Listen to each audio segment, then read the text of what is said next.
Welcome to Conversations with me, Peter Boghossian. Today, I'm very excited to have Dr. Tabia Lee on. Dr. Lee is a longtime educator and pedagogist and a founding member of Free Black Thought. I love them, by the way. I love Eric. He has huge muscles. In 2021, she was hired by DeAnza College in Cupertino, California, as the faculty director of the Office of Equity, Social Justice, and Multicultural Education. In June this year, she was fired for trying to bring sanity to the DEI program at DeAnza. I am so excited, Lee. Thank you so much for joining me.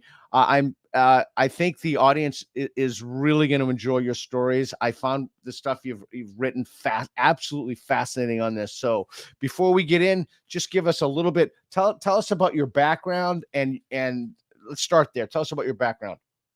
Okay.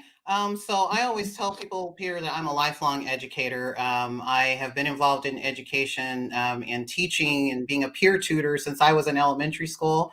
Of course, I got formal ed and ended up teaching in Los Angeles Unified School District, gifted English language learners for over 10 years. Also served as a teacher, educator at that time. Really, the focus of my life work is on dialogical and reflective learning and getting people to talk to each other, even in my K through 12 work. That's something that I did and that I continue to do. I would use pedagogical strategies like philosophical chairs, literature circles, inquiry-based approach, Socratic seminars, community panels. Those are the kinds of things that I did with my students, with other teachers. And it's just been a lifelong focus of bringing people together to talk and understand each other and test their assumptions and, use what I call the scholarly dispositions of, intellectual humility and active listening and all of those things. In a nutshell. Okay. So how would you then describe your philosophy of teaching? Yeah, so it's a recognition that we learn through talking with each other and listening to each other. The dialogues we have within ourselves and with others is how knowledge is formed and generated.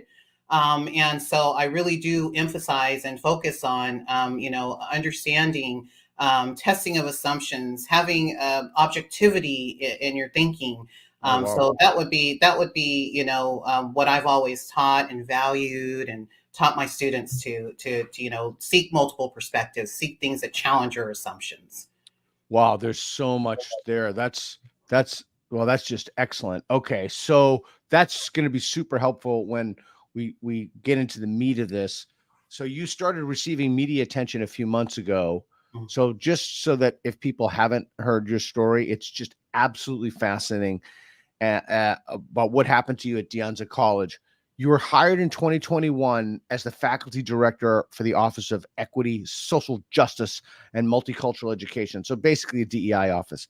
And during the interview process, you informed that there were faculty complaints about this department, that it was, quote, too woke, unquote. If anything I'm saying is wrong, let me know. You told the hiring committee you do not identify as woke, and they hired you. Mhm. So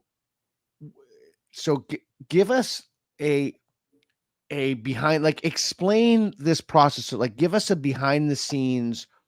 What happens in these meetings? So they hired you. What did they hire you to do? Yes, it was a rigorous process, Peter. And it was a faculty leadership position. So I was very intentional on that. My doctorate's in educational leadership and administration, but I am a teacher leader. So I always lead from the trenches, and I, share with my colleagues. I consider myself a co-learner, and that's how I presented myself to this hiring committee. They wanted me to lead an institutional transformation around those three topics that you identified. And it took me so long to remember the name of my office. So equity, social justice, and multicultural education. I was supposed to lead, I was supposed to lead a transformation around that. And as I got in, it was pretty immediate. Like within the first few weeks, things started happening that made me start to realize that, my approach to an understanding of those three topics was very different than my staff and my dean, my supervising dean. What was their understanding of the topics of those, and what was yours? So I'll give you an example. This is like about 3 weeks in to my position, right? We had several informal meetings, and this position was supposed to lead a strategic institution-wide transformation. So I knew that I needed to get some structure in immediately, because we had meetings where we're talking and chatting with each other and doing meditations and feeling-based things. And I'm like, okay, now we need to get structure. We need to get a plan together to transform things. So I asked them, how did they take notes? How did they set agendas for their meetings? And they said, oh, no, we're real informal. You know, we haven't had a director here for a while. And so I said, well, what if we have a Google Doc? And you guys can, you know, put in things for agenda topics, so we can kind of track and document what we're doing, so we can have accountability to the wider community. And as I was explaining that, one of my teammates told me, stop it. And what you're doing right now is you're white speaking, you're white splaining, and you're supporting white supremacy. And I, in my whole life, had never been accused of or even heard these terms used that way. I come from Central California. My encounter with white supremacy was literal KKK members, you know, who were avowed white supremacists, actual white supremacist ideology. And so for someone to call me that and say that me talking about a Google Doc was being a white supremacist, I was just floored. And I had never seen that, you know, or heard of how they were using this term until I went to their workshops and I saw a graphic they were using. Oh my God, this conversation is just okay. So this is so freaking deranged. Okay. So when someone accused you of white supremacy for using a Google Doc, did you say to them something like, what do you mean? Or how is that white supremacy? I said to the person, so this was during a team meeting, and I had already had a meeting with this person prior who called me this. They were a final candidate for the job as well. And they were a former student at DeAnza. So they had told me that, you know, I would have a rocky road. And then in one of our first team meetings, this is the same person who called me this for the Google Doc. And I said at that time, I said, you know, I'm new here. I said, I haven't come in with judgment towards you. I'm not a judgmental person. I said, what you just said to me makes me feel very uncomfortable. I said, I told them my understanding of white supremacy. I said, I'm not doing that by talking about a Google Doc, you know, and I'm not name calling you. Please don't name call me. And everyone on the meeting, on the call, looked at me as though I had offended that person who was saying those words to me. And I don't mean to be crass, but I mean, you're black and this person was cited. Cited? What do you mean? Oh, Well, I mean, they yes, weren't yes, I blind. understand. Yes, yes, they were, and the entire team was, you know, and then later when I went to my supervising dean and I said this happened in our team meeting, you know, I said there's something very wrong here. I told her about the words that were said to me, and she told me that she would ask the person to apologize. And I asked her to start attending our meetings, because at that point I was uncomfortable, Peter. No one's ever called me a name. No other fellow teachers or staff or anywhere that I've worked has done that before.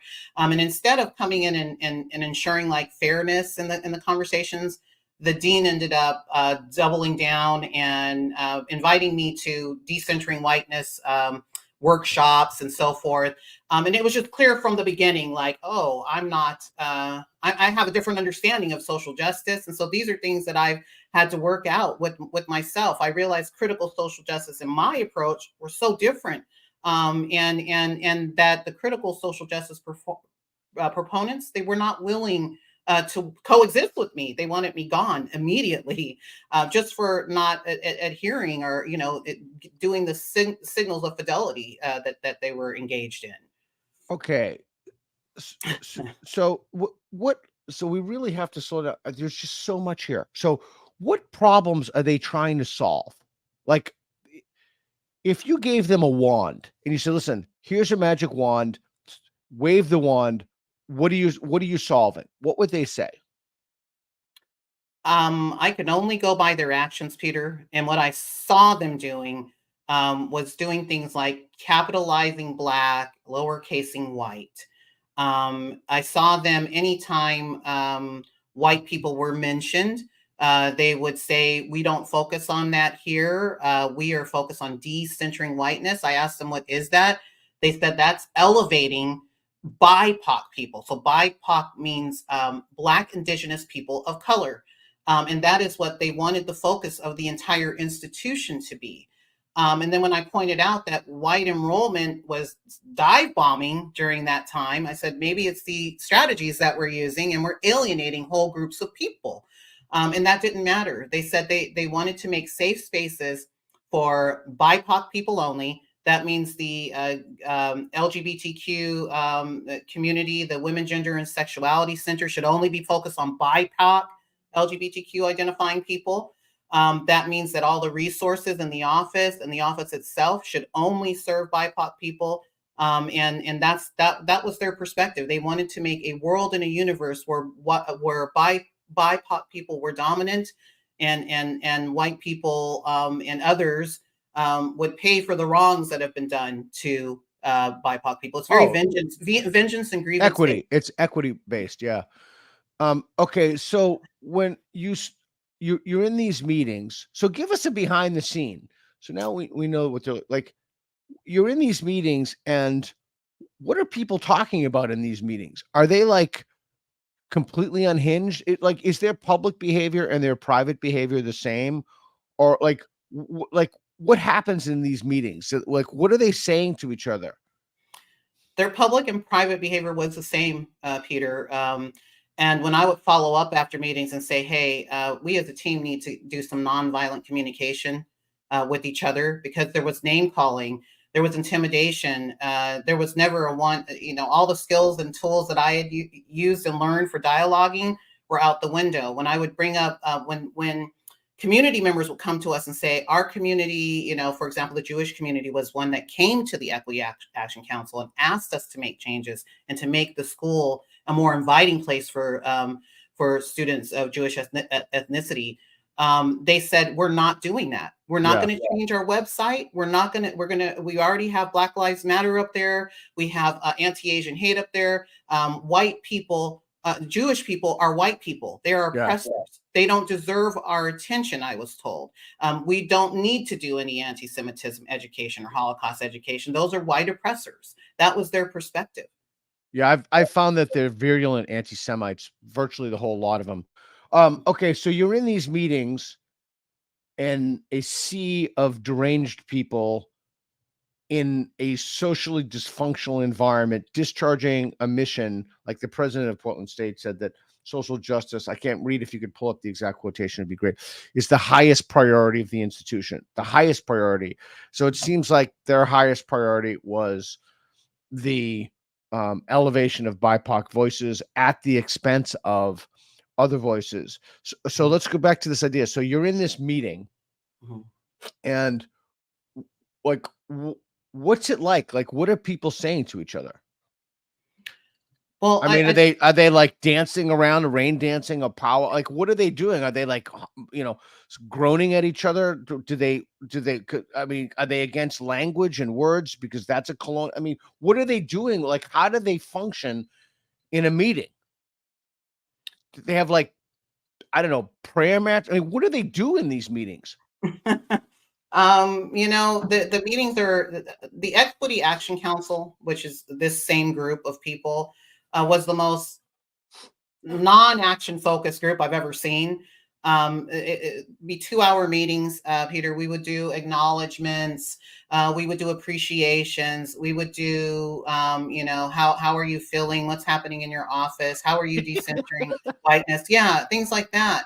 And to me, that's good. There's a time and space for that, but not every meeting every 2 weeks. That's all you're doing with taxpayer money. And then when people come and ask you, to make action and change for equity. So earlier you said basically they were promoting equity. To me, they were promoting a critical social justice version of equity, which is very different from my understanding of equity and the institutions I had previously worked with. I was literally using the textbook or dictionary definition of fairness. So that was my understanding. It was more of a classical understanding of social justice, of equity, of all of those things. And so their perspective was more of a critical social justice. And to them, equity meant, and I would ask them, I said, that was part of what I was doing when I first came in. I did needs assessment conversations, and several of the people I talked to, I did over 60 hours of these. They said that we have a history of equity at this school, but none of us have the same definition of that. And there is a definition that's working. And I would say, well, what is it? Tell me what you think it is. And my colleagues and my dean would show me pictures of things instead of giving me a definition. Literally, they showed me pictures of apples falling from a tree. and people gathering them, and they said equity means everyone gets some. And I said, well, okay, how does that apply to a educational setting? What does that mean? How does that look in a classroom? And I said, what you're talking about sounds to me like equality of outcomes. You want everyone to get the Correct. same. How do we individualize in that setting? Right, correct. So you had I don't know if you're familiar with the Mott and the Bailey, but you had the Mott and they were going the Bailey. Reed, pull that thing up again, please, if you don't mind. So just so that people don't think this is an isolated incident, this is ubiquitous at college campuses. My highest priority is sustaining and amplifying our commitment to racial justice. That's just such a flabbergasting. My highest priority. This is the president of Portland State University. This is his highest priority, sustaining and amplifying our commitment to racial justice. Okay, so you're in these meetings. Tell me about the land acknowledgements. There's that picture. Oh yeah, there's the picture. That was the picture that I was shown. It was just the equity slide that they used. And that's where I was told equity means everybody gets some of the apples, and I was like, that's equality of outcomes to me. Right. Yeah, interesting. It also assumes that what's super interesting about this is that this undergirds their entire worldview, because it assumes that you can get goods and services from free. They fall to quote Nozick, like manna from heaven. So there's just this infinite abundance of things. There's no scarcity, and you need to redistribute the pre-existing, like in this case, apples. Okay, so let's go to this land acknowledgement thing, because I find this fascinating. So what are they doing? Tell me about that. So at the beginning, so this is during the time from 2021 till the present. DeAnza College was transitioning back to face-to-face. We were still online much longer than many other colleges. This past academic year was our first year back on campus transitioning in. So I attended a campus-wide PD. And they said, up next is the Office of Equity, and they're going to do something special. And I'm like, what? Because I'm the director, and it was the president of the college saying that. And I was like, oh my goodness. And then I see one of my staff members come up, and she says, we are now going to engage in the land acknowledgement. And we have a student here who is going to guide us through that. And apparently at DeAnza, when they are face-to-face and even online sometimes, they would do these land acknowledgements. And I had told them when I first came in that, I have a long history with those. What I've seen in many institutions is that they become performative, and that I wanted us to, if we were going to engage in such exercises, to do something to make a substantial change or to partner with the tribal nations that we're recognizing. And they refused to do that. And so they had a student come up, and the same land acknowledgement that I had previously pointed out was problematic because A, it was recognizing the wrong tribal nation, and B, it was purely performative, Peter. I mean, they weren't saying like, and we're going to commit. So DeAnza, to me, they're named after a Spanish colonizer, number one. And so for all their talk of decolonizing and we're, going to do all of these changes, you're named after a Spanish colonizer, and then you're doing these exercises, right, that are glorifying the genocide that's happened. And you're not saying what you're committed to doing. Are you giving land back? Are you sharing land with the tribal nations? I wanted them to make changes and to partner with the communities instead of just doing this. And they refused to do that. And so I had to sit through that. And after that happened, myself and other concerned faculty members wrote a letter. And we said, A, you're acknowledging the wrong tribe. And Leah's told you that. Yes. And B, we said, we want this, if we're going to do these exercises, partner with those tribal nations and commit to making changes to better their lives. Commit to doing something if you're going to keep acknowledging, and doing that. And the president wrote back and said he would make no change. He agrees with what that staff member was doing. And they are continuing to acknowledge the wrong tribe and not make any commitment to bettering the lives of tribal nations, or even recognizing the correct tribal nation for that institution. This is just so deranged. It's just so dysfunctional on so many levels. You would think that something as simple as they're going through even if it were virtue signaling, you'd want to signal the right virtue. Or maybe the idea is that they just, I mean, I guess that's what happens when you make a move towards subjectivity that's so absolute that you don't consider anything external. But if that's the case, why don't you just sit around and do simian recognition and moans and stuff? Okay, so back to these meetings. So you're in these meetings, and at what point did you ever get the sense that you were in some kind of a psychiatric asylum, some type of a loony bin? Pretty early on, pretty early on. One of the early instances, the Women, Gender, and Sexuality Oh Center God, they are the coordinator. worst. They are the worst. Yeah. But she would come. So their office is a small little room it used to be. They're gone now. It's been dissolved. Now Oh, there's a that's good. Pride Center, Oh, which has taken over everything. But the Women, Gender, and Sexuality coordinator said, she was getting complaints from administration, and that a couple of white faculty members had said they don't feel comfortable coming into the Women, Gender, and Sexuality Center. And the team started talking about that. And one of them said, what are you going to do about it? And she said, well, nothing, because this center isn't for them. She said, this center is for BIPOC, LGBTQ people, plus people. And I'm not a very good poker player, Peter. So, even on Zoom, like how I'm thinking about something shows on my face. And they could see that I was kind of twisted up, and I felt like I was in a twilight zone. I couldn't believe that this is a public serving institution, and individuals were sitting there talking that way and saying they weren't going to make any change and it was fine. So they turned to me and they said, Lee, what's your opinion? And I said, well, my opinion is that if we're a public community college, every single space on the campus should be welcome to everyone. I said, whether they identify as LGBTQ or not, you radical, you Lee. And they told me, no, they shouted me down, Peter. They said, what you're talking about, you're trying to whitewash our center. We fought to get this. The white people have the whole rest of the campus. This is our space. And I said, well, I really disagree. And I said, but it's your center. I'm not the coordinator of that. I'm just the faculty director for Office of Equity. But I do disagree. And so that was, again, this is early on, an identification of Lee as being different. She has a different perspective. It's, again, that white supremacist perspective that they had initially labeled me with. Okay, so let's unpack this for a second. So in their minds, a white supremacist, and I just want to stress to everybody listening, this is not some isolated example. I experienced the same thing at Portland State University.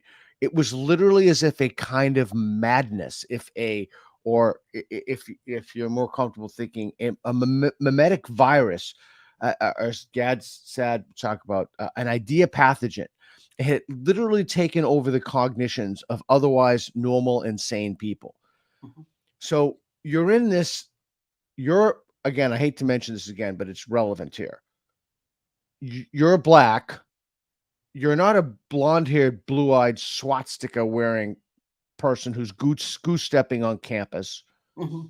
And people are telling you that, I read somewhere, white splaining, white supremacy. This is just so crazy. Do I have this right so far? Yes. And I finally knew what they meant, Peter, when I Yeah, went. I'm just going to ask you. Yeah. That's how because I'd never encountered those terms the way they were saying them and using. I'd never heard of white speaking or white splaining my entire career until then.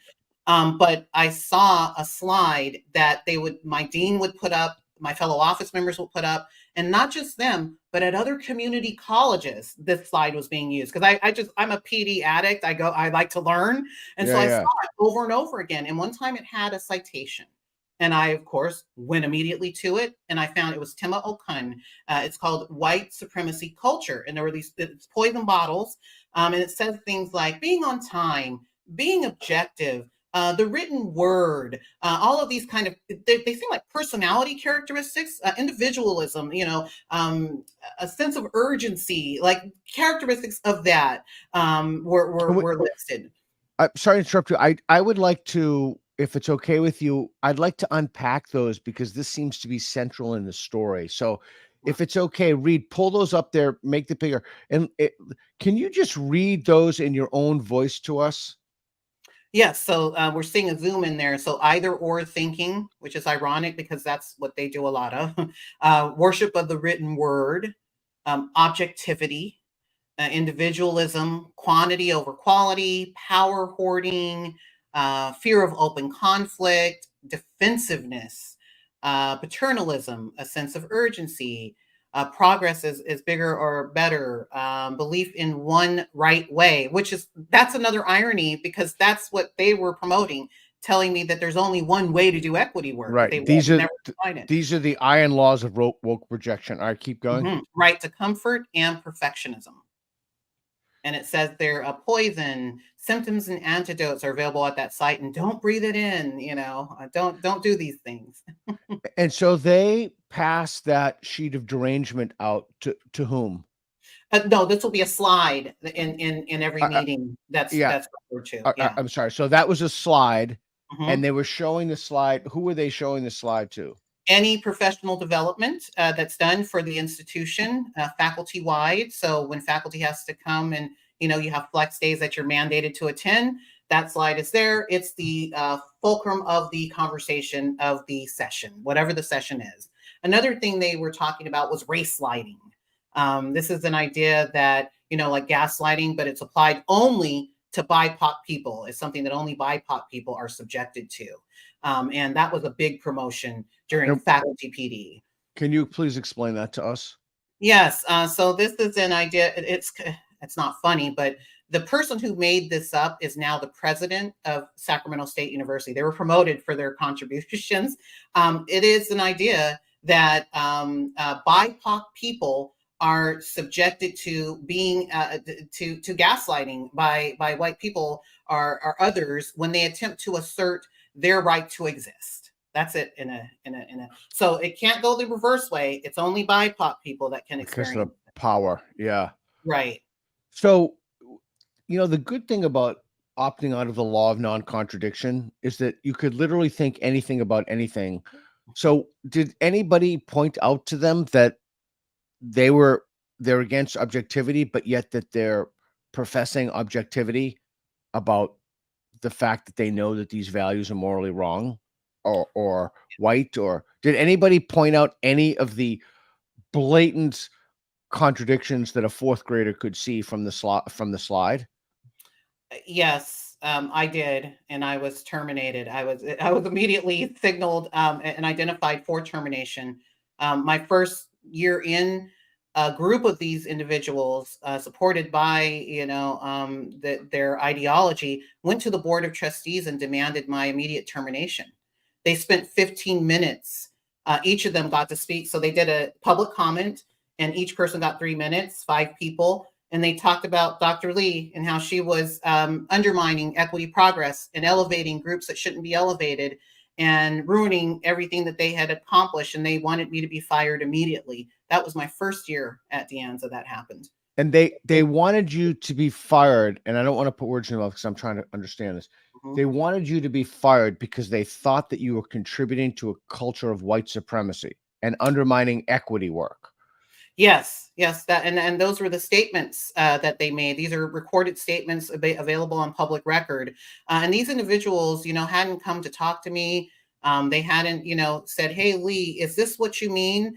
So Right. there was a lot of it was literally like things that were made up and not true about what I had done. Correct. And so that took place, and the funny part about it, they claimed they were representing these racial affinity groups, and that I was attacking racial affinity groups. And what I had done, Peter, at an academic senate meeting, they were suddenly going to be giving these. We only had 3 racial affinity groups on campus at that time, and they were going to give them voting rights in the academic senate. And to me, based on my understanding of academic senate, that traditionally represents disciplines, right? There's a psychology department representative. There's departments, right, on a college campus when you're academically focused. And so my questions that I raised were things like, A, why are we doing this? How does it support our students academically? B, we don't have affinity groups for every group that's here in the community. So what about the groups that don't have a representative? Why are we giving just 3 groups of people voting rights? And then for that, I was called a white supremacist, and I was told that I was undermining things again, trying to get people to think about the decisions they were making and changing the bylaws and what the academic senate does on campus. Yeah, I'm curious. Two things, and I'm asking these questions because this happens to me. Were you accused of a microaggression ever? And were you accused of being on the right, like some right-wing maniac? That was something that was stated early on as well. I can tell you a little example of that. As I told you, Peter, I'm a teacher, right? I'm a dyed-in-the-wool teacher. So immediately when I started at DeAnza, my first year, in the first months, I joined the executive council of the faculty association because I am a teacher. And the president of that, of our faculty union, said the state chancellor, the California Community Colleges chancellor, is demanding that every college adopts DEI. And so now we need to do something about that as a union. And he said, but I don't want a training to come in like what your office usually does. He said, I want this to be inclusive. I don't want the woke stuff. He goes, can you help me find a DEI training that will be union friendly? They're not going to tell us how to teach or what to teach, but just to help us get into the groove of what we need to do, because the chancellor is saying we have to do something. And so I searched and I found a lot of DEI specialists and consultants. And, it's a multi-billion-dollar industry. Yeah, multi-billion. But I couldn't find one on the parameters that the union president gave me, a non-woke one. I stumbled across this organization called Foundation Against Intolerance and Racism. Fair, yeah. Yes, and they were doing it's a DEI, and they have this person called Daryl Davis, who had Daryl's awesome. I love Daryl. Together. Daryl's like amazing. Yeah, his story is amazing, Peter. Like, and to me, it resonated with how I teach. He had brought different people, even like avowed KKK members, together to identify common points, and that's my work and what I do. So I was like, this guy's amazing. Yeah, so we met with FAIR, and me and the union president, and they said, we're just getting started up. We have this program. They told us about Daryl Davis, and he was amazed. I was amazed. We were both like, this sounds great.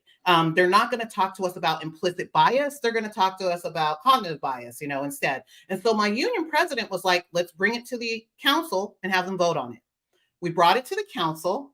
And this is, again, an early time when I was identified. And not only that, we said, here's the program. Here's their flyer sheet, right? They're willing to do this for free because we were a nonprofit public education system. We're like, we can't beat it. As we're talking about it, several members on the executive council Googled FAIR, and they went into, I guess, their board of advisors. This has never happened in a meeting that I've been in when a decision's being made. And they said, do you see this person? Do you see John McWhorter there? Pinker's on there. And they said, these are hateful right-wing extremists. Did they mention me? Because I was on there. Yeah, several of the names. They said, we will never, over our dead bodies, would we ever bring this organization to our campus. And they were angry that it was even suggested. And the union president and I tried to say, like, these people aren't coming. It's going to be Daryl Davis, and it's completely separate. Like, the board of advisors isn't coming, and they were angry. And I was vilified for suggesting that. In meetings after that, they said I was a right-wing plant, that I was coming here to bring these ideas. And truly, Peter, I had never heard of this organization. I discovered them because my union president said I need something. And I just searched and searched and searched and searched, came across that. I'm so glad I did, because FAIR ended up being instrumental in helping me with this situation. What was your response when they called you a right-wing plant? So that came to me from other faculty members who were in meetings where they heard those statements made. So I was never directly in a meeting. For example, at the social science and humanities meeting, someone stood up and they said, do you know that our new equity director is a right-wing plant? She's a right-wing extremist. She's here to destroy us. And she's a destructive person. And one of the people who was my allies, they came and told me, Lee, this happened. I said, well, what did the dean say? Well, the dean told everybody, calm down. You can't make accusations about people. But once you say a statement like that, Peter, the well is poison. Yeah. Like, it's you can't unring the bell, if you will. And to have an individual faculty member stand up and state that in meetings, and there's a culture of that. There's a duplicitousness that happens in the culture. not just at DeAnza, but wherever this is being advanced. You have people who whisper and they're afraid to say something, and they come and they're like, Lee, I agree with you, but I can't say anything. Like, I need my benefits. I don't want these Yeah. people to turn against me, Yeah. kind of thing. So it creates this culture of fear. How can we ever best serve our students when we're all afraid? God, it's fascinating to me. So everybody's afraid, and I think that's right about the benefits. That's what kept me at my position for so long, the healthcare. And for foreign audiences, that's a bizarre thing to say, but being Mhm. uninsured in this country, and healthcare is so incredibly expensive. It's one of the top reasons for bankruptcy. So one of the things that you said that I'm interested in that goes back to your background, et cetera, you facilitated, like, how did you try to facilitate dialogue with woke people? And did you actually convince anybody to reflect or change those views? So yes, one of the first workshops that I set up were based on my needs assessment conversation with folks. I call them the IDEA workshops. So I did one on inclusion. I did one on diversity, equity, and equality, and that was a mistake for me to put those two together. I later was told by my tenure review committee, and then access and Hold on. What were you told by the committee? Why they was it a mistake to put those together? my supervising dean, who was on the committee as well, told me that equality is from the past. We are not focused on that. We are focused on equity. And that's when I started saying, well, what's it to you? What is equity to you?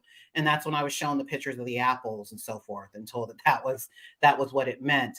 But it was, from my perspective, Peter, to me, it seemed like equity and equality were intertwined. Like, you couldn't Yeah. have one without the other. And that was a proposition I put forth in one of the meetings. And I had it be a dialogue point for people to go and talk to each other about that. And I was told that even by facilitating dialogues like that, I was leading people to danger. I was undermining folks. I was when I would make a Venn diagram, showing Kendi D'Angelo and Sheena Mason and Fair's pro-human approach, and how are they alike and different, and what are some similarities. I was told that that was wrong to do, and I shouldn't be doing that. I shouldn't be encouraging people to talk about those things. And then when I would say, well, what should I be doing? They Yeah, could yeah. never articulate it to me. Just, you're doing it wrong.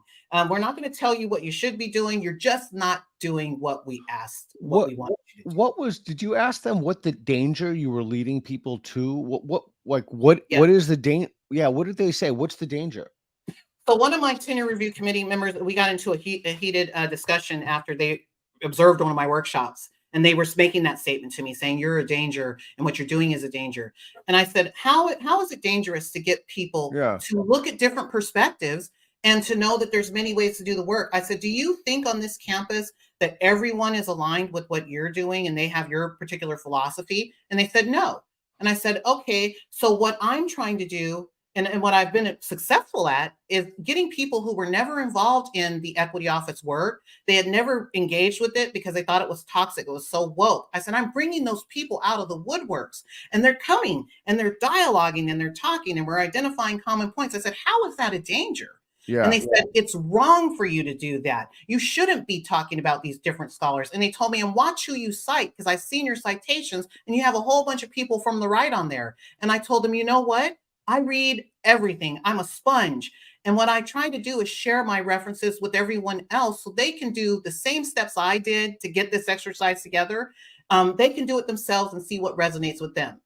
And they said, "You can't do that." They said, "You're wrong for that." And I said, "How am I wrong?" I Yeah, said, I'm just gonna I ask said, "If that. your How is position," that wrong?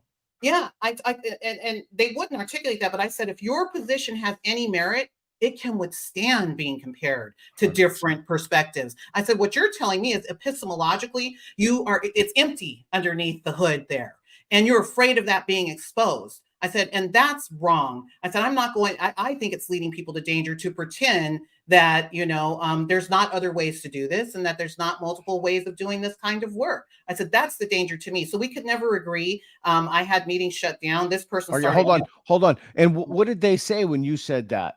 That nothing, nothing, nothing at all. It's like a wall comes up.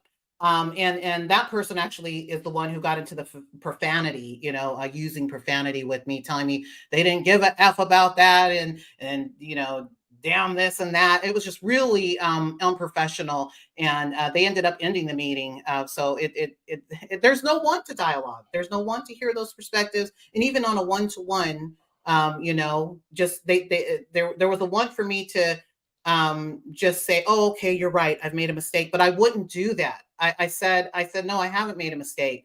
The mistake is thinking that, that there aren't other perspectives on this campus, and that really they're the majority. The majority of people are not agreeing with this extreme stuff, but they see what happens to people when they ask questions, when they, try to engage people in dialogue. And now I myself am a poster child for that, unfortunately.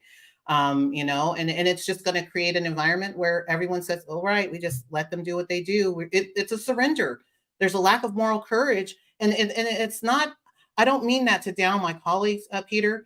It's very real. They know what will happen. They've seen it. I'll down them in a second. They're cowards. They're ideologues. They're cowards, and they're making the world worse, and they know it.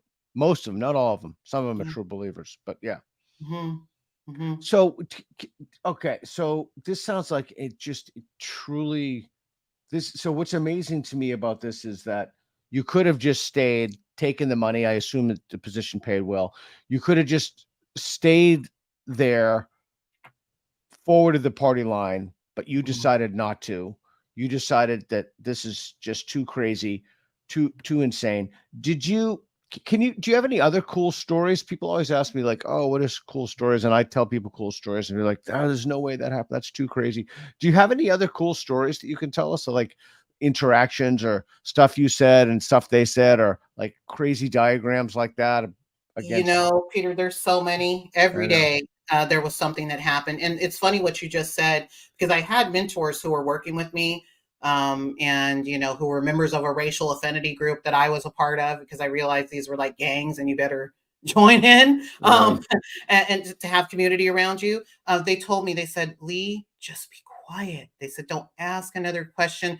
Don't say, they said, wait your 4 years, get your tenure, and then you come out and you talk about these things and you bring these things up. But it was already too late at that point, Peter. I'd already been identified as a threat. I had an individual come to me and tell me, in a one-to-one meeting, they bragged about how well connected they were, how the president of the board of trustees was one of their former students, how they had elevated several judges and politicians through the PAC, the Political Action Committee of our union, and they had ensconced them in this ideology. And they told me, nothing will get in the way of that.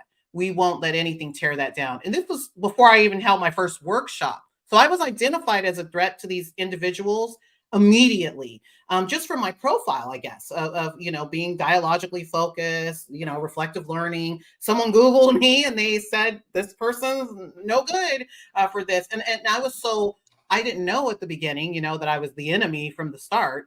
And so I'm just having this conversation, but I feel weird after it, right? I'm like, why did that person just like give me a veiled threat and say nothing's going to take down what we've done here? And that was how the meeting ended, so interactions like that, that were giving me those cues and clues, and I'm trying to read and find out and figure out what's happening here, and I didn't realize how the extent that they would take it to. I didn't realize how ruthless they would be. I didn't realize so much that I've learned now.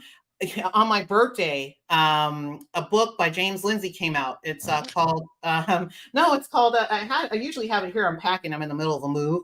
Woke Culture, and he outlines, he outlines there how this movement works. And it was weird as I read it. I'm like, this is what's happening to me, right? It's like a playbook.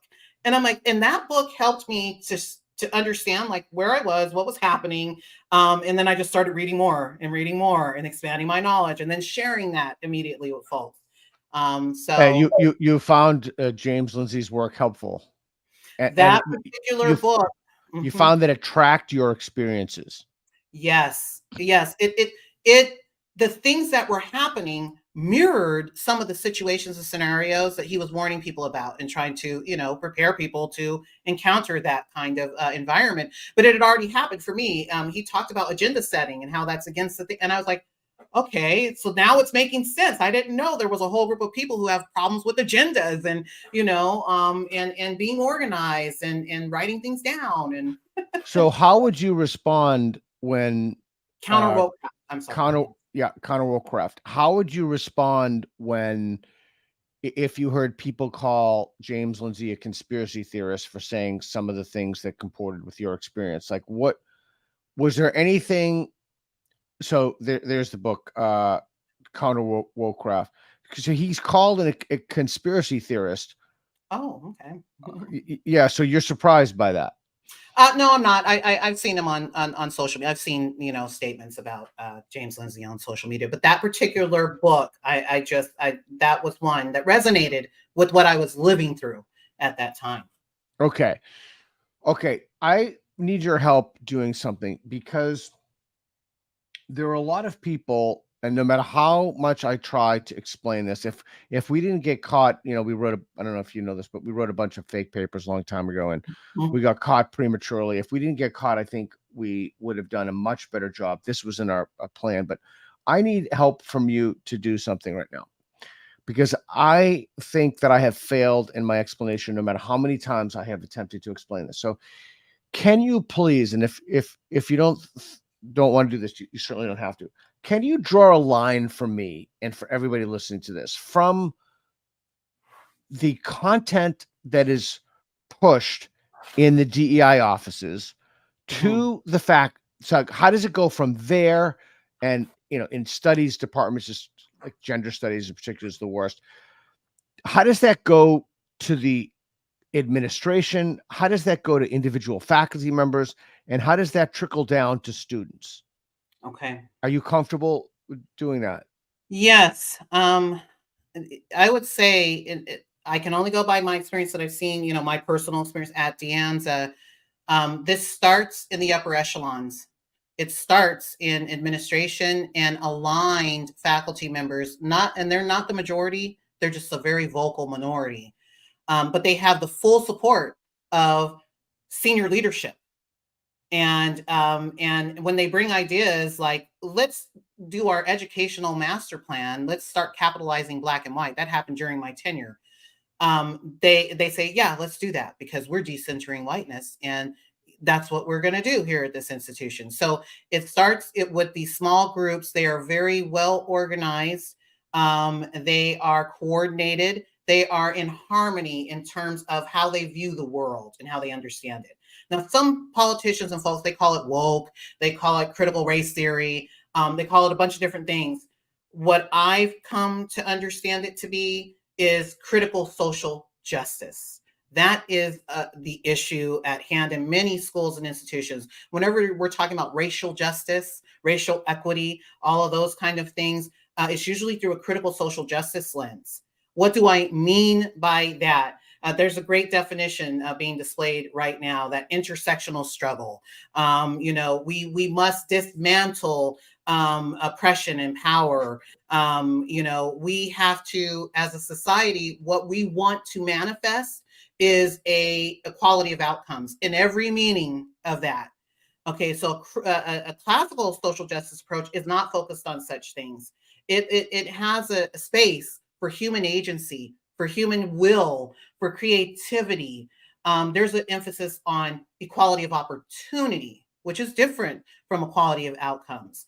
So when you have administrators who've signed on to this ideology, which I call the critical social justice ideology, and aligned faculty members, and they've placed themselves in key positions like academic senate president, like faculty association president, and so forth, they're in one accord. And then you have someone come in that's different and who's like, well, I don't see it that way. Okay.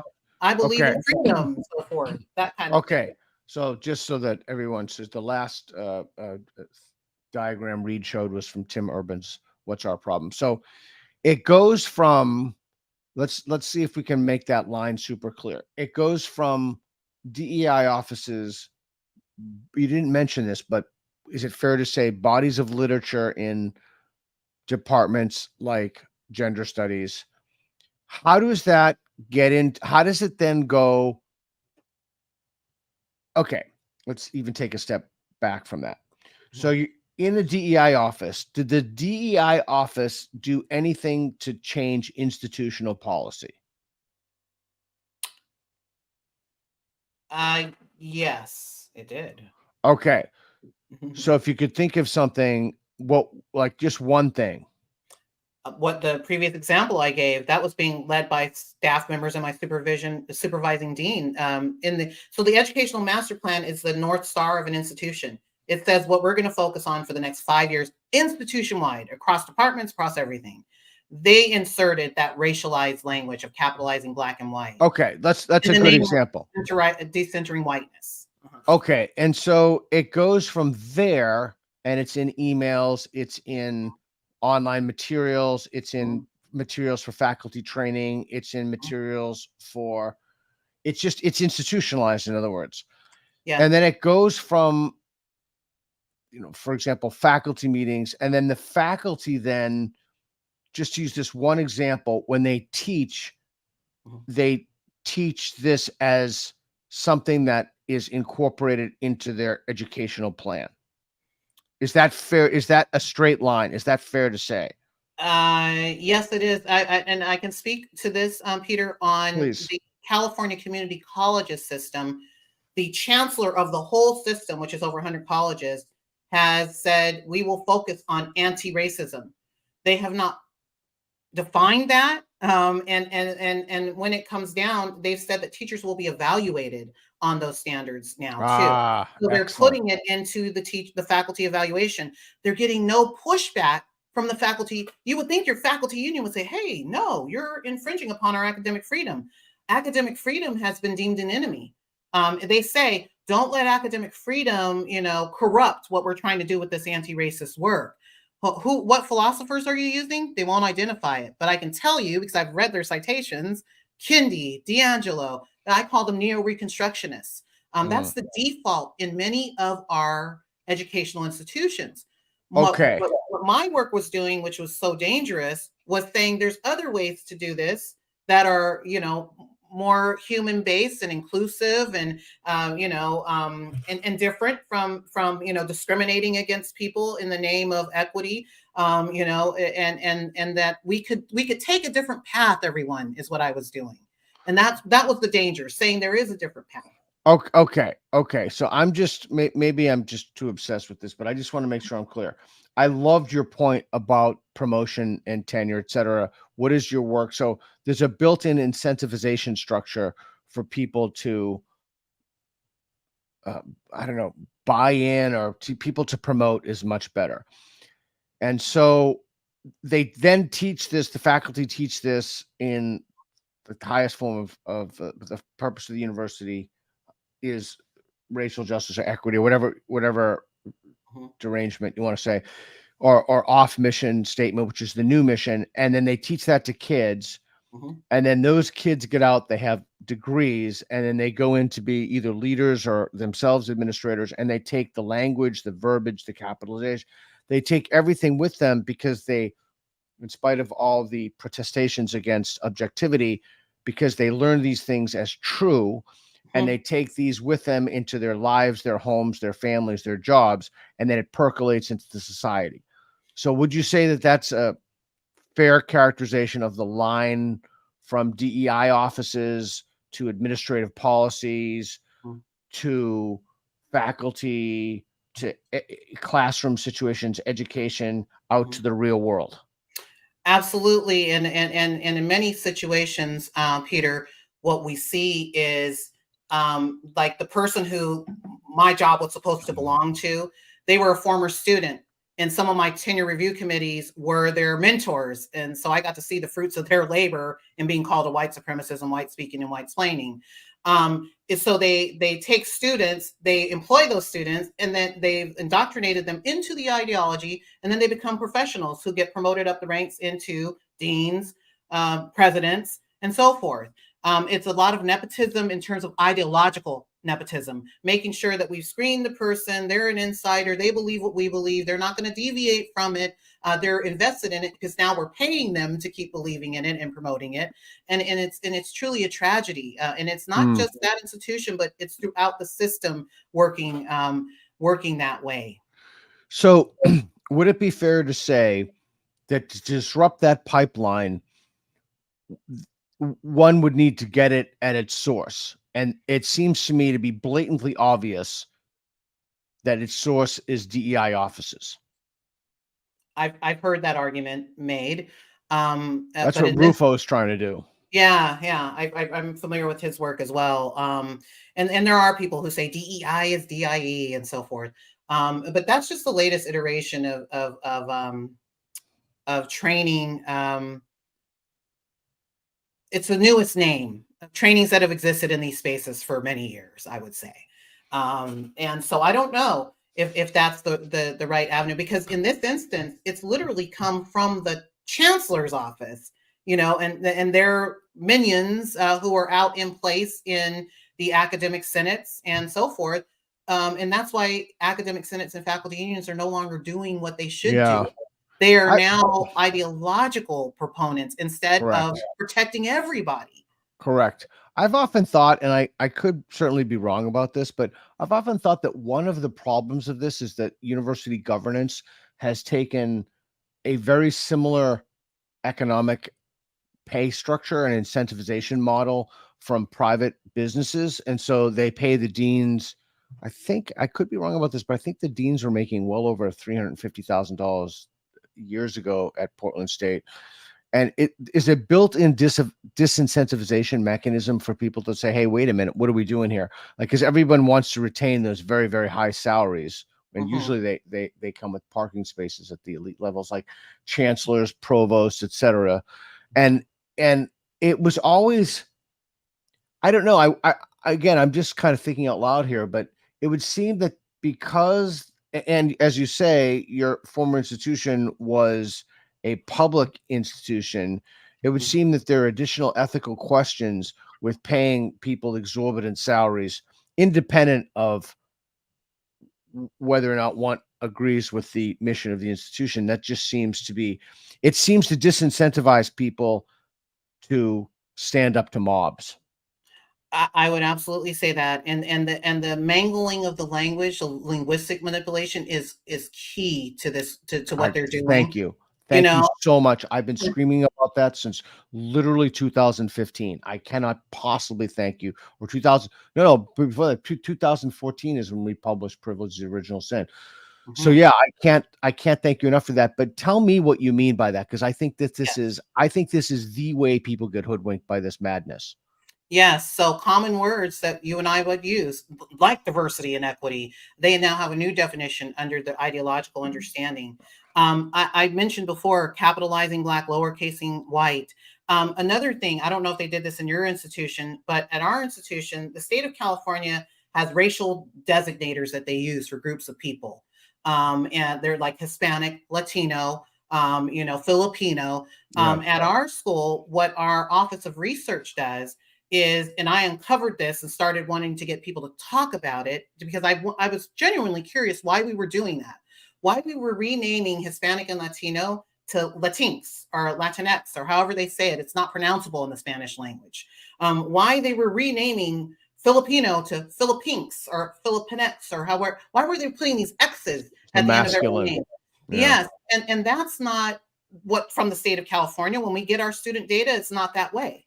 It doesn't say those words and terms. And when it comes from the federal government does not use those terms. Those are our funders as public universities. And I was bringing people together to explore that. Why are we doing that? And I asked our Office of Research why they were doing that. And they said, that's just what people want to be called here.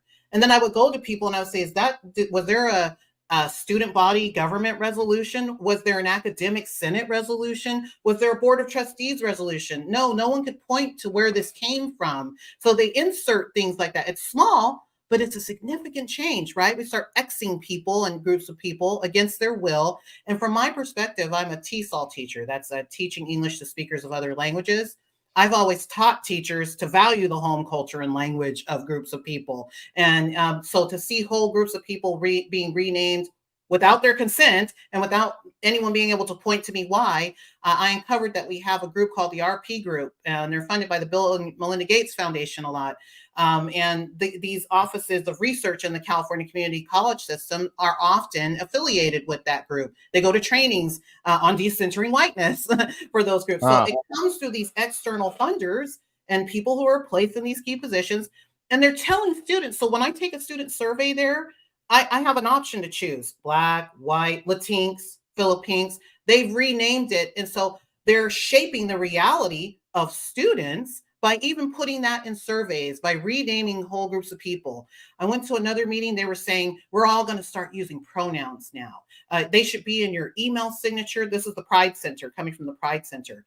They should be in your email signature at the beginning of each class. Faculty should do it. And then they have students propped up who say, I would feel so much better, if they were doing that. And as a faculty member, I support faculty rights. I'm a faculty director. And so I said, it sounds like we're talking about compelled speech. I was an early proponent, Peter, of pronouns. I was online teaching before the pandemic on CompuServe and AOL when we couldn't see each other. So I would say, how do you want to be addressed? What we're doing now with these pronouns is not that.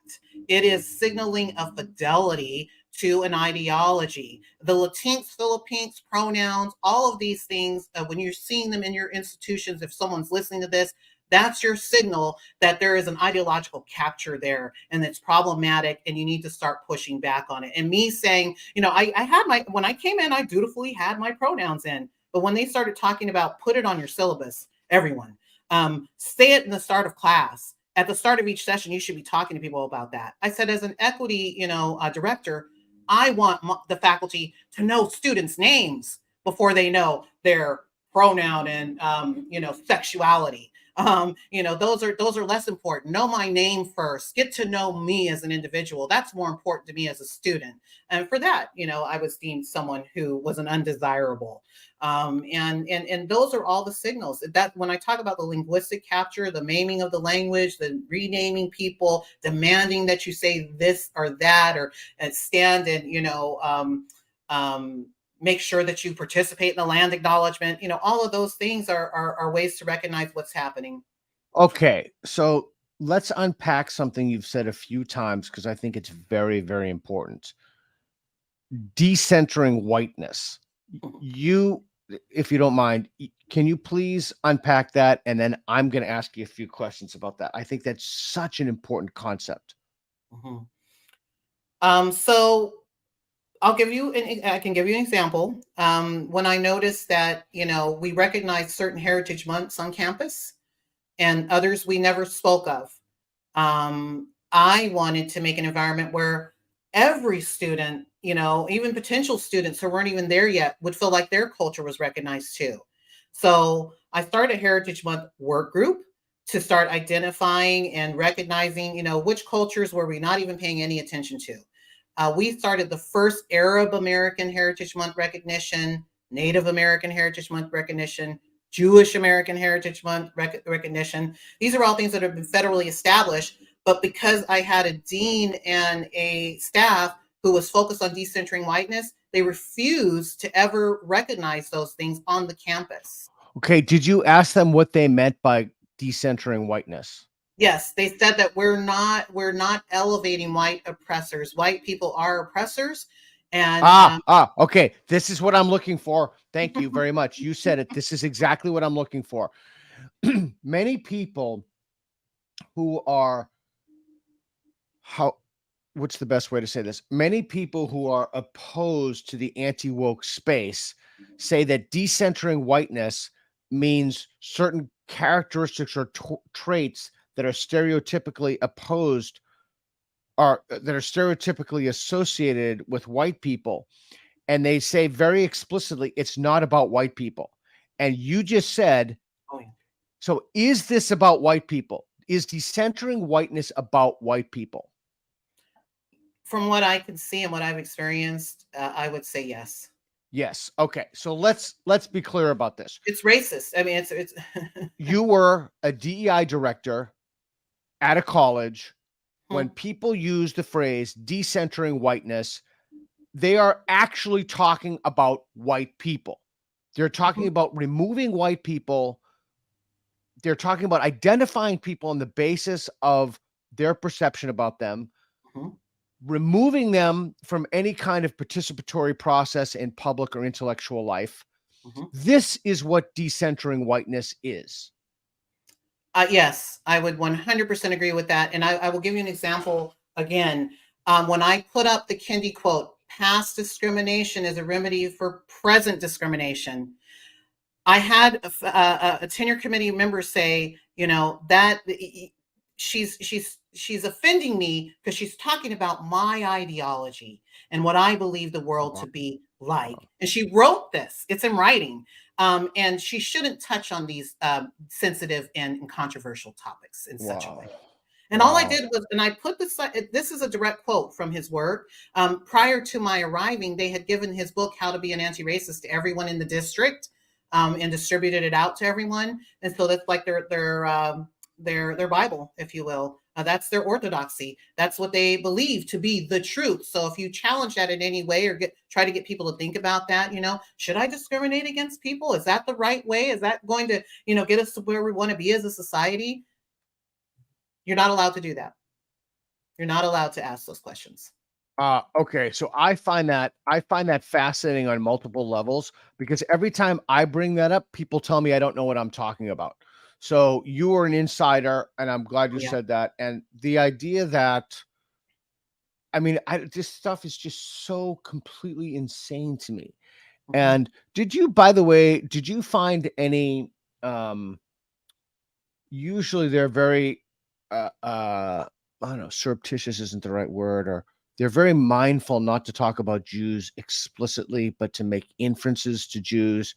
Did you find any anti-Semitism in addition to quote unquote participating in whiteness? Did you find any was there any covert anti-Semitism going on? Peter, I would say there's overt anti-Semitism. And let me tell you what I mean. I will give an example again. Sure. For over 30 years in the district, Foothill DeAnza district, they have started their academic calendar on high holy holidays of the Jewish faith. Multiple faculty members and students have complained, and they've said, please, could we start on a day that's not, one of our high holy holidays?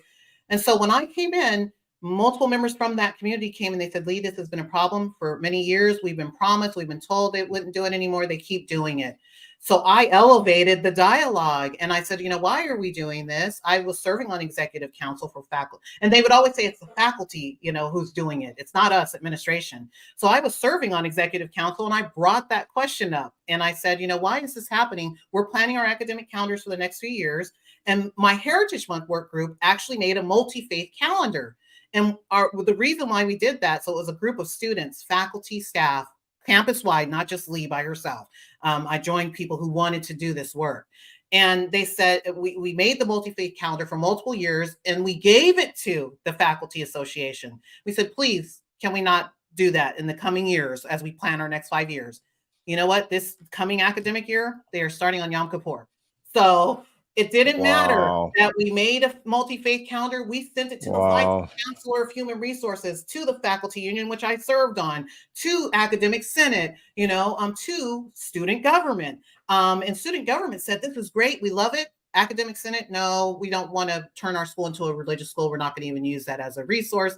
And I told them, I'm a secular person, I'm a humanist. I'm not promoting any of these things. I don't promote them either. Yeah, that's right. I was just trying to make a space where everyone could feel okay to be welcome, and they refused to act on it. So I thought, me being the faculty director for Office of Equity, my positionality, me even saying, hey, this is problematic. It's anti-Semitic to keep doing this. The ADL has already written them letters. When you ask me, that's an example of entrenchment of anti-Semitism.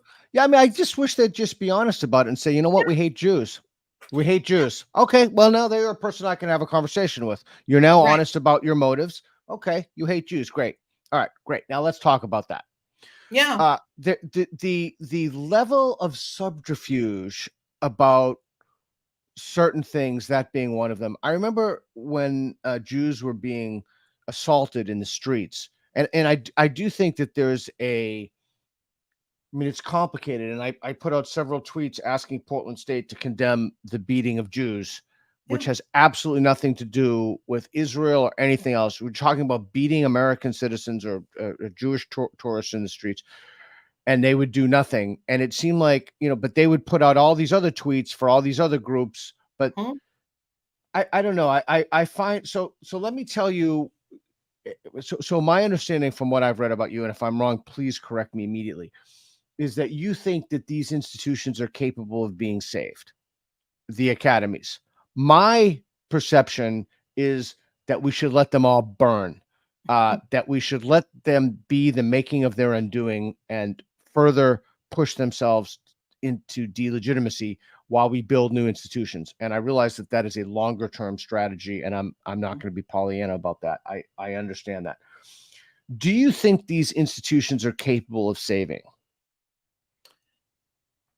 I do. I do. Yeah, I'm a hopeful person, Okay, Peter. tell me. I'm also hopeful, but I just think the path to hope is different. Why? What is it about you that gives you hope that the existing university architecture and the way it's structured now can be saved? Well, you would have to do a raising and with a Z of the senior leadership, and of the of the thought leaders, that are in administrative positions for the change that I'm speaking of to happen. You would have to do that. You would Okay, have to completely restructure your DEI offices. You would have to, anyone who's suppressing free speech, academic freedom, and so forth. They would have to, do the work of undergoing re-education, to be more centered in what an academic institution should be focused on. okay, It would but take a massive effort at what what I'm talking about. I don't even know what if it's doable. what is it that gives you any hope that that's doable? Like that is a massive. I mean, you're talking about a total restructuring Yeah, of the of entrenched attitudes. Forget yeah, personnel. Like, yeah. what makes you think that's possible? Because Peter, the majority of people, the majority, and I truly believe this, and I saw it. Yeah. I saw it happen. I saw them start to come out of the woodworks and to lose the fear and to not be afraid anymore. It takes a courageous leader, right, with moral courage to be in there and to not get kicked out and have their career destroyed for it to happen. So I believe in people building moral courage and joining together when they're seeing the outcomes of where is this getting us. We're more divided than ever. We're not best serving our students. Your scores that you're using these racialized measures to track are flatlined. So communities have to start rising up and saying, "Hey, we pay you. This is our community. We don't stand for that." And they have to get these board members and these senior leadership members to be accountable to the public will, not to their ideological will. I think it can happen. It would go by institution to institution. People not letting go, not disappearing. Like I could have just disappeared.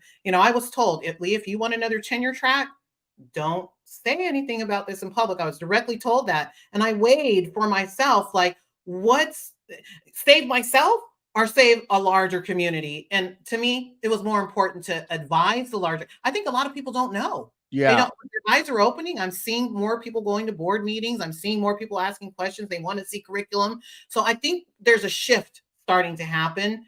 And these people who have nothing under their hood, the emperor has no clothes, they're Yeah. going to be exposed. They are being exposed. And I just hope people just keep at it. Yeah. So not only is that brave, but I would say that that's quintessentially American. Like you just did an American thing and you fought against the domestic enemies of the promise of America. All right, we have one super chat. Uh, Reed, can you put that on the screen? I appreciate you being generous at the time. Emily King, £5. Can we call people out for being truth phobic, opinion phobic, science phobic, perhaps phobic, the new currency of language? Huh? Truth phobic. That's interesting. I've not heard that before. Truth phobic. Can we call people? What do you think about that? Call people truth. Yeah, they're suggesting, how if you make a statement, like if I speak about pronouns, I might be labeled a transphobe, Right. or things of that nature. And I think that the counter to that is just sticking with the facts and with objective reality. People try to throw There you names. go again. Objective reality. But they try to throw names. That's a fear tactic, Peter, to throw that name at you like you're a racist, you're a transphobe. It gets people Right. to shut their mouths and not say anything else because I've been called something that's bad and I'm not that, and this person's suddenly calling me that. So we have to point out, no, I'm not being racist right now, or I'm not being transphobic right now. What I'm speaking about is I'm not going to do compelled speech for pronouns. What I'm speaking about is I'm not going to participate in reverse discrimination as a remedy to past discrimination. I reject that.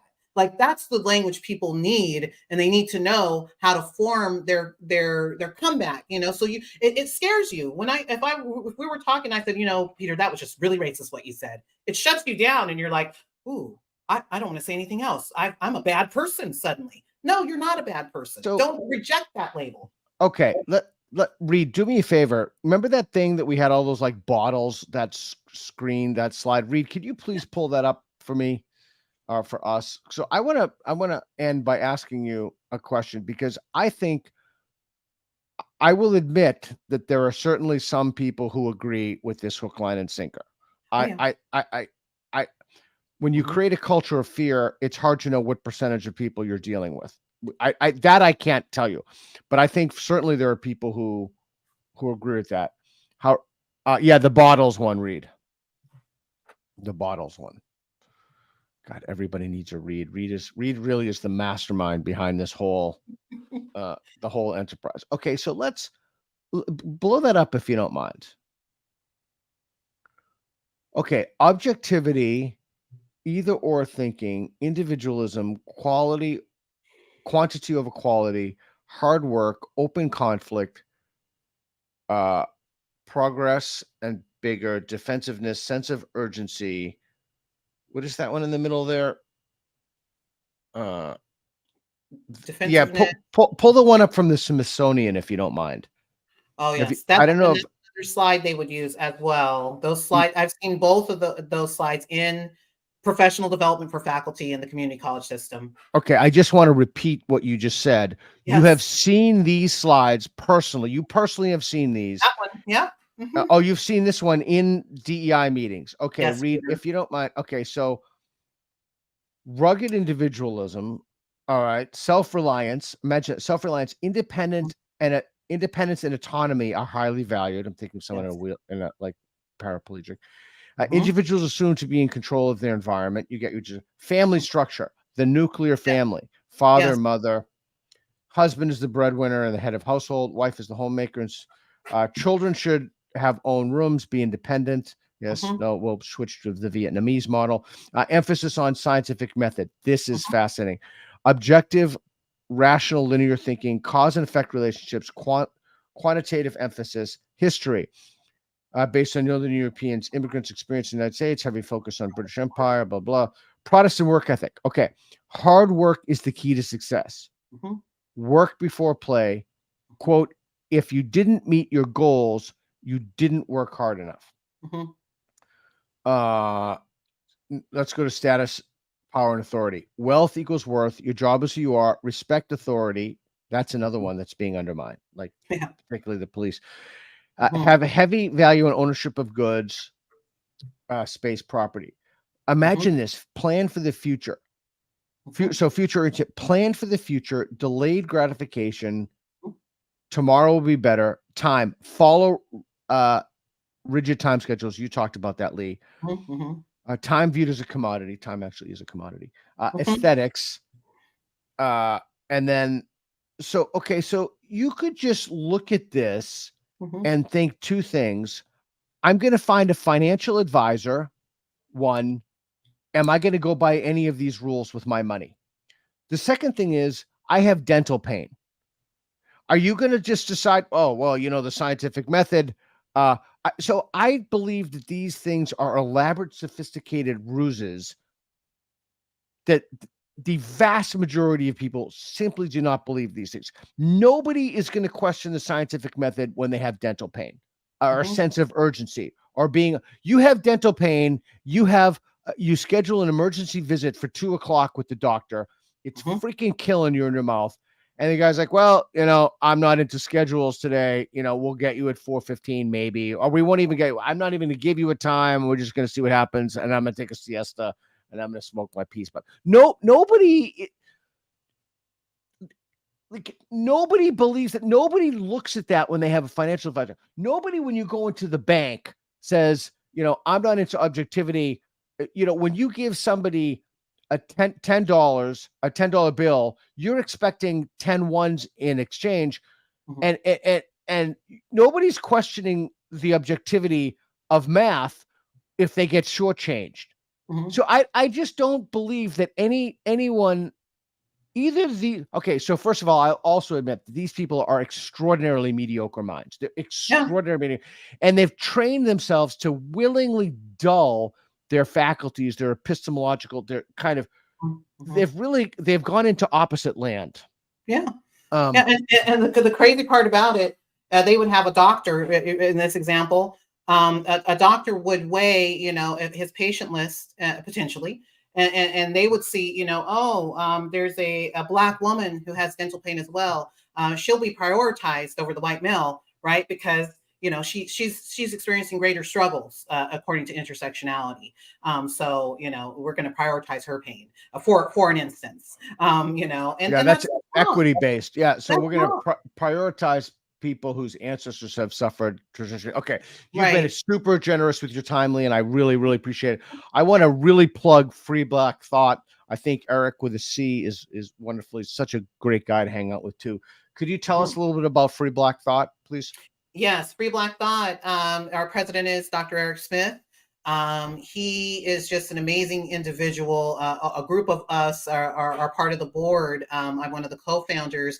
We're really elevating heterodox perspectives about Black life and Black culture, and showing that there are multiple ways to view different topics and issues that affect communities. And some of the scholars that you won't see in the mainstream media and you won't see elevated in mainstream spaces, we seek to elevate those voices and give people alternative pathways. And I would encourage people to please look at the journal, subscribe to it, and become involved in Free Black Thought as well. And I don't know if you all put up my personal website, but Yeah, I please, let's do that. And you have a GoFundMe. yes, I have a So GoFundMe because I was terminated, and I'm still fighting that decision, Peter. And people say you would go back. Yes, on principle, I would go back. But right now, as of now, I do have my GoFundMe. I'm appreciative of the support that folks bring in through that effort as well. yeah, well, thank you for everything you do. I'm so sorry about what happened to you. I'm genuinely sorry. So many good people have this ideology has taken so many good people, and I really do think better things are in store for you. I think that I'm not talking like karmically or anything like that. I don't Right. think that there's any secret metaphysic to the world like that, but I do think that there's a people will respond with generosity and support, and I think you'll find other opportunities will open up for you. So I'm incredibly grateful for your timely. Thank you so much. Thank you for explaining these things to us, and it's fantastic. Oh, and leave your browser open because it's got to upload the stuff. All right, everybody, thank you so much for your time, and a special thank you to Dr. Lee. You're a wonderful human. Thank you. Thank